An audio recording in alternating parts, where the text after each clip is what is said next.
Welcome to the Panic Button. I am Nina. I'm Jessie. And today we're reacting to woke TikToks. Woke TikToks. Well, these are more TikToks. This is along the Libs of TikTok end. So this guy is Zeducation on YouTube. He's really Tyler Zed on TikTok, but he's hilarious, and we've watched him in the past. Getting misgendered at work. Oh no, it's alright, thanks. He's helping me. They. Oh yeah, he's just gone to go and get me. They. I can't remember who served us. I think it was him.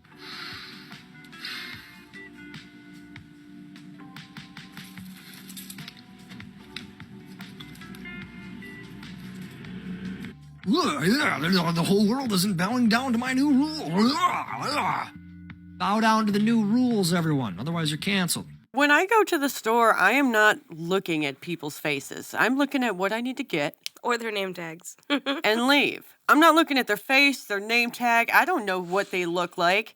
I know it's a man or a woman just based on their voice and their body type, and that's it. Like, I don't give a who you are, what you're wearing. You're a stranger. It's actually really funny. I don't know funny. you from Adam. It's really funny going out with her because we were at Petco. Yeah. And we get back at the car. She'd just been complimented by these two blonde girls, right? Mm-hmm. And I look at her, I go, but did you see their name tags?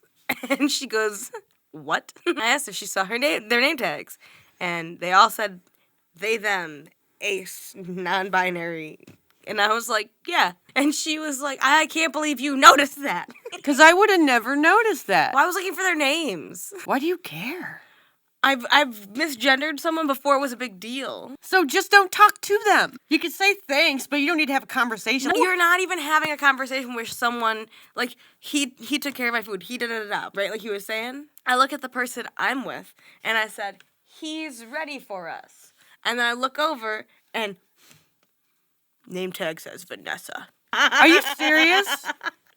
Yes, it was at an adult toy store. I don't want to have to go to Petco or go to dinner and have to worry about my language, about other people when I'm not even talking to them. I was woke when I was in that position because I was like 18, 19, right? So I was still woke-minded. All I'm saying is I felt bad when it happened. And then he says, it's Vanessa. And then you say, I don't care. Yeah. I care about going in, getting my shit, and getting out. About how difficult you make the experience for me.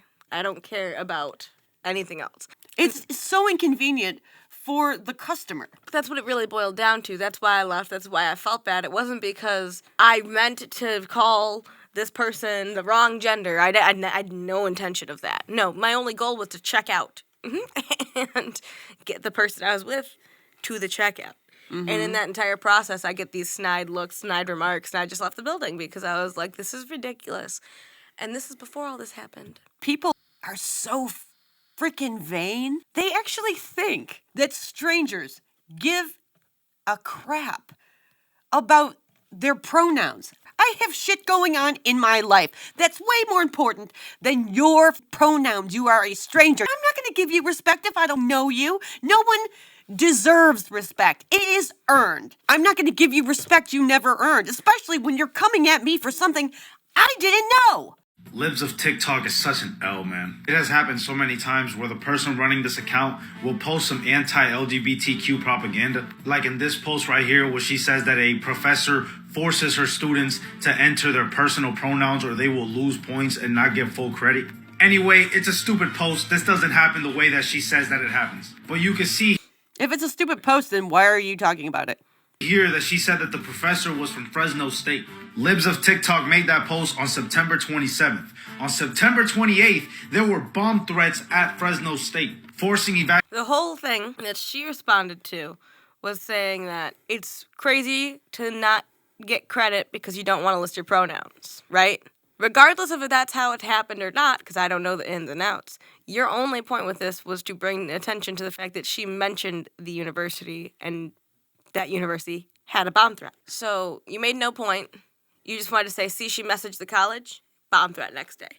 That's it. I just got so much dumber listening to him. Because he took that much time to say something that took 2 words. Evacuations of dorms and other buildings. And this isn't Libs of TikTok's first post that has led to people getting harassed and people getting death threats.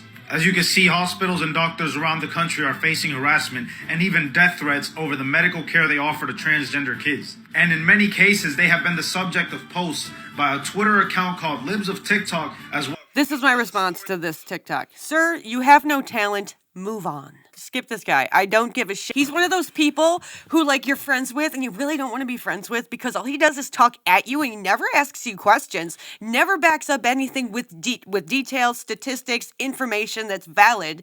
It's just all bullshit. And at the end of the day, you're like, you come home and you sit in your computer chair and you're like, why do I even talk to this guy? And then you block his number and you move on with your life because it's a lot better and it's a lot easier and just a bigger relief to get those people out of your life. That's what I see when I look at him and listen to his... I'm smart. Listen to me. I have no facts to back up anything that I'm saying, but look, I am pointing. To conclude that a bomb threat occurred because one person posted a tweet is ridiculous, I need to know more about the bomb threat. I need to know more about a lot of details that happened here, and you're just glossing over everything to make your point the only truth. And doctors are going to be facing issues. It's not just Libs of TikTok. It's because they don't want, people in general don't want children to go through surgeries or go on hormone blockers that will change them forever. I keep getting comments that if I was in Gaza, I would be killed for being queer. And first off, there are queer people in Gaza, and they're being killed for being Palestinian. Secondly, I don't need to move across the ocean to experience violence for being queer. I literally had to evacuate my place 6 months ago because people were so violent and sending me death threats, literally hunting me down for being trans. This is in the United States of America. The United States of America for trans people is in stage 7 and 8. Palestine is in 9 and 10. There is a reason why the United States was the only country who vetoed a United Nations Security Council resolution. I don't care anymore. You said everything you needed to say in the first 30 seconds. This is my response to her. Bullshit. You know, you can't take these people seriously when they say that words are violence. When they say that things that obviously are not violent, when they say that they're violent, I can't take anything that this person says seriously. I don't know enough about what's going on with everything to comment, but I want to just point out that you're like giving these numbers of like 0 to 10, how dangerous is it there? And you're saying that you're pretty much right there anyways, and I don't find that to be true. Because if someone assaults you in the United States, you can press charges. You can move to a different state. You can do a lot of things. These people are getting ambushed in their own homes. They're being thrown off the top of buildings. They're watching their loved ones be murdered. Have you watched your loved one get murdered? Like I said, I don't know enough to comment on things, but I know enough to comment on where you think you stand in this world. And you are playing the victim card harder than I've ever seen anyone play it. You might as well go to the Gaza Strip, wherever it's going on, because you need that wake-up call. Because you haven't watched these videos. No. You haven't seen what's going on if you think that getting a couple death threats is anything. Death threats and people actually coming in with knives and weapons are two different things. One is words and the other one is actions, and you're all about words hurting you, yeah, but it doesn't seem like you've done anything to make those words stick. So I would say that take some experience and shut up. People like them, you know they've never experienced violence. Because if you've actually experienced real violence, you would never say that words are violence. I agree that getting death threats isn't pleasant, but it's not nearly as bad as watching people you love get murdered. Or you get murdered. Or getting murdered or hearing half of these people speak. Like I said, I don't know enough. I'm not picking sides. All I'm saying is you are not the person that anyone should be pitying right now or looking like, oh, that poor person needs my help. I also call bullshit on what she said. She got stalked. She had to evacuate her house because she was experiencing death threats, violence, and experiencing death. Was she getting stalked as well? Like, I don't know. These people make up so much shit all the time. It is impossible to listen to them and believe what they're saying. They've made themselves the butt of the joke. That's why it's so easy to react to their content, because it's such a joke. They give us great content to react to because they're so ridiculous, but it is all for attention. The obsession with attention. Because they will go on TikTok and they will spit false things all the time. that younger people don't know are false. You're not even looking at this from a logical point. You're looking at it from, oh, poor me. I'm in such a bad place. Look at where these people are. You have people protecting you. 911 is always an option. Like, I don't understand what's happening to you, individual you, that you think it's just as bad as being in Palestine or being on the Gaza Strip. What's happening to her is she's having a vanity crisis. It's really sad how many people talk about shit they know nothing about. It's such a lie. I know they are lying, and they're trying to get people, like, afraid. Ooh, it's so scary here. Oh, America. Do you know that if there was a trans genocide or there was, like, harm coming to gay people and queers, it would be plastered all over the left-wing media. All over the place. They would eat that shit up and put it everywhere. You want to know how I know there's no freaking genocide or harm coming to us? Because the left can't even make shit up that would be believable enough to put on there, on their news sites, to make this case. The only genocide that's happening is when you transition people who are confused.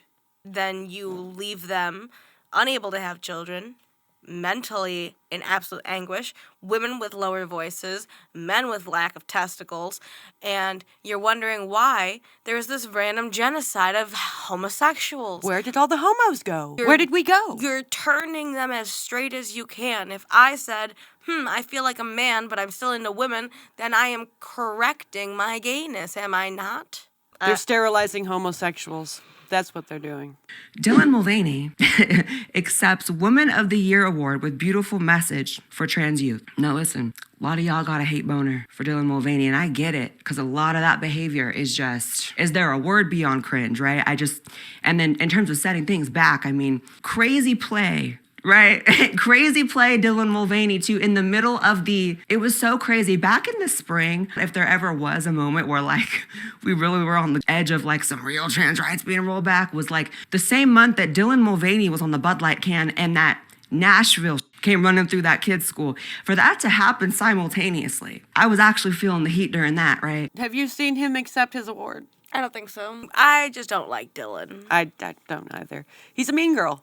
No, because mean girls are actually, like, they're not ashamed of being mean. He's the one that pretends to be your friend. I almost feel bad to some extent for Dylan, because Dylan will do anything for 5 more seconds of fame. Because he has no dignity. There's no limits. Yeah. There's no when does it stop, because we don't know. What wouldn't he do for money? You know how there's a certain point where you think you're doing something, and then a bunch of other people are just manipulating you to do it? Yeah. I think that's where he's at in life. Originally, he was just a really gay man and thought, yeah, I could be feminine, so maybe I'm trans. And then because he's been the spearhead of their movement, he might be coming from a decent, like, individual place of, like, oh, I want to represent, I want to be this, I want to be that, you know, like someone who's always wanted to be famous, and he doesn't know when to stop. He wasn't being successful in his art, and he did, like, this He got acting thing on TikTok, pretending to be a woman. It's a skit video. And he took it seriously and ran with it, pretty No, much. no, I don't no. think he's actually, I don't believe he took it seriously. I believe that the comments took it seriously, which in turn made him believe he could take it seriously. It fueled his fire. Supported by Virgin Atlantic, goes to Dylan Mulvaney. Hello, London! I am so honored to be here with you all tonight. And, you know, some see me as the woman of the year. Some see me as a woman of a year and some change, as I only publicly came out online 560 days ago. And some people don't see me as a woman at all. I want to just wait and hear who he thanks. When people win awards, they thank people. So I'm just wondering, like, who's he going to thank? Do you think Dylan's going to run for president one day? Because they're all... Are you kidding me? I know. People will hate him. I know, but in talk the next about... couple of years, everyone's going to turn on him. Talk about an interesting political field, Dylan Mulvaney versus Donald Trump. I'd rather have Caitlyn Jenner run for president at that point. I'm not saying it's a good choice. And she'll probably be 87. It's funny. Is why receiving this honor from a queer publication like Attitude means so much more to me because here's what I've realized. You ready? Okay. So, no matter how hard I try, or what I wear, or what I say, or what surgeries I get, I will never reach an acceptable version of womanhood by those hateful people's standards. But as long as I have the queer... I'm not hateful. I'm a woman who likes women who wouldn't fuck you. Why do you care about those hateful people? Why are you talking about these hateful people during your acceptance speech? And also, why are you playing the victim during your acceptance speech? Aren't you supposed to be thanking people, saying how wonderful everything is? This is where we get into real problems, Dylan, because you're saying that I'm hateful because I'll never accept you as a real woman. But you were saying you're a lesbian. I'm a lesbian. I have a vagina. I'm a lesbian, and I have a vagina, too. If you were to tell me you're a lesbian, and you showed up... Without a vagina? I'd be having way, way more questions, and I would not be having a long conversation with you. This is the point where Dylan has completely dove off the deep end. If you want to look like a chick, act like a chick, whatever, okay. However, if you're going to tell me that you're a lesbian and then call me hateful, that's a problem, because you don't know any of my points, and you'll never listen. If a cockroach, right over there, thinks you're... Do you care? Does a cockroach speak? I don't really think that anything that Dylan says is worth... Does a cockroach devalue the word woman? I look at him as a cockroach. Does a cockroach get awarded Woman of the Year? He's not the same as a cockroach. He's a real person doing real things that's really affecting the world. So yes, it matters. Your community that sees me for my truth, I'm gonna be okay. I kind of want to psychoanalyze this video. There's so many psychological cues to pick up. The first one is Dylan saying, there are some people that don't see me as a woman. Frowning face, disapproving. First of all, that is true, and that's step one. I'm glad that you're announcing that you know this now, because this is something that every trans woman knows, that you could do anything, and there is always going to be people that don't see you that way. The bigger question, and the step two to find within your soul and your spirit, and I'm not trying to be funny, this is serious. Serious as in, like, I'm being truthful here. Step two, you really need to unpack why you need them or want them to view you that way, and why anyone's approval around you other than you, yourself, and God, and maybe one or two select humans on this planet aside from that, think about you. Thank you! Right. That's how you know the difference between someone who's incredibly immature and someone who's actually mature. Someone who's actually mature does not give a crap what other people think about them, because they know who they are. If you are kind of iffy about who you are, then you care what strangers think about you, because you are not set in stone of who you are. And you don't even believe you! It's true for people who are struggling to come to terms with knowing if they're gay or not. Mm-hmm. And it's true, I'm sure, for people who are transgender. Mm-hmm. There comes a point when you have to realize, am I doing this for external validation, or am I doing it for my own internal validation? External validation. That's the issue. And, well, personally for me, growing up in a very Christian household, it was a very difficult thing to go through. When I say I have empathy, sympathy, I understand that you guys are struggling, I get that. However, if I had to go and speak to God himself and what my idea of God was, I could not see hate being given to me for being someone who was loving. That's what mattered to me. I don't know what you need, but you need to figure out if you end up going to speak to your maker at the end of this, and you have to speak for what you did. Do you think you did the right things? I don't know. I mean, that's on you. If there is a maker. Because I don't know if there is or not. It's a hypothetical. You know, it's, no matter what, at the end of the day, it's like, are you going to be proud of your choices? Are you going to look back and say, I did that for me, or I did that for other people? They're not thinking about that. They're thinking about, immediate gratification. The immediate gratification. They're thinking about the next hour, not the next year, not the next 5 years. They don't care about that because that doesn't affect them now. That's the difference between getting into something because it's a social contagion and struggling because it's just who you are in an environment where it's not going to be nurtured. But the point is, you have to, as this individual who's struggling with this situation, figure out if you can live and die this way and be okay with it. I wanted to leave on a positive note. A Halloween costume party for dogs is taking place in New York City, and I'm going to play it for us. I love it. Oh, space dog. There's people in the bed bugs. Elton John. An ambulance. Oh, puppy. Ratatouille. It's Remy. Dracula. Oh, Times Square ball. The cast, the musical cast. Oh, I love it. the ring. I like that one. That one's good. That's great. Aw, I want so Mo. cute. Did you get the Kafka one? I got Metamorphosis. I saw that one. Yeah, that one's cute. Anyway, like and subscribe and have a good day. Take care of yourself and each other. Watch more puppy videos. Much more.